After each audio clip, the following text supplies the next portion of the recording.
We start with breaking developments from the WAFB I-team. Over the past 2 hours, a second suspect wanted for the hazing death of Southern student Caleb Wilson has been captured with the help of the Middle Louisiana Fugitive Task Force. Kyle Thurman was taken into custody around 3:30 this afternoon at his home in Port Allen. Our sources say he had a deadline to turn himself in over the weekend, and when he did not show, investigators went looking for him today. Meanwhile, when minutes mattered, arrest documents show fraternity members appear to be in no rush to get help for Southern student Caleb Wilson the night he collapsed after being hit in the chest. Documents show they took time to change his clothes before dropping him off at the hospital. Those details are raising new questions about the timeline of events the night he died. It comes as funeral arrangements have finally been made to remember his young life. Our chief investigator, Chris Nakamoto, is here now with more on what he's learned today. And Chris, it is a lot. 3 individuals are all facing felony hazing charges. A second suspect, as you just said, Kyle Thurman, is in custody tonight in connection with Wilson's death. The East Baton Rouge Parish Coroner's Office confirmed to WAFB today Wilson's body was released to a funeral home late last week. But tonight, the cause and manner of death is still pending further testing. This is exclusive video of 23-year-old Caleb McCrae walking out of the East Baton Rouge Parish Jail late Friday night.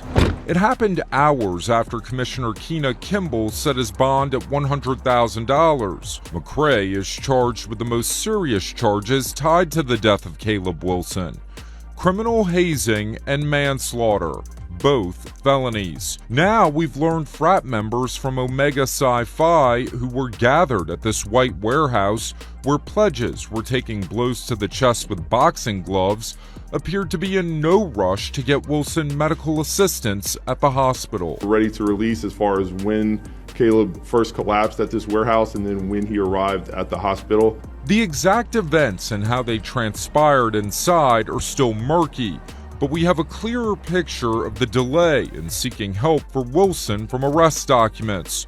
Warrants show after Caleb collapsed, the pledges moved to a separate room where leadership attended to Wilson. Wilson was later loaded into a vehicle and transported to BRG Bluebonnet, where he was pronounced dead by medical personnel. It should be noted that Wilson's clothing was changed prior to his arrival at the hospital. It was around 2:40 in the morning when uniformed officers were dispatched to the hospital, where staff advised investigators that males who dropped him off said he collapsed at a Breck Park. That lie unraveled, as the I-team reported last week. They were never at a park for that unsanctioned hazing ritual and were inside this warehouse instead. Sources say once Wilson collapsed inside We're ready to release the warehouse, he never regained consciousness. Clothes were changed and he was driven to the hospital, all while he was unresponsive. Tonight we've learned, in addition to the charges McCrae faces, 2 other individuals are also facing felony criminal hazing charges.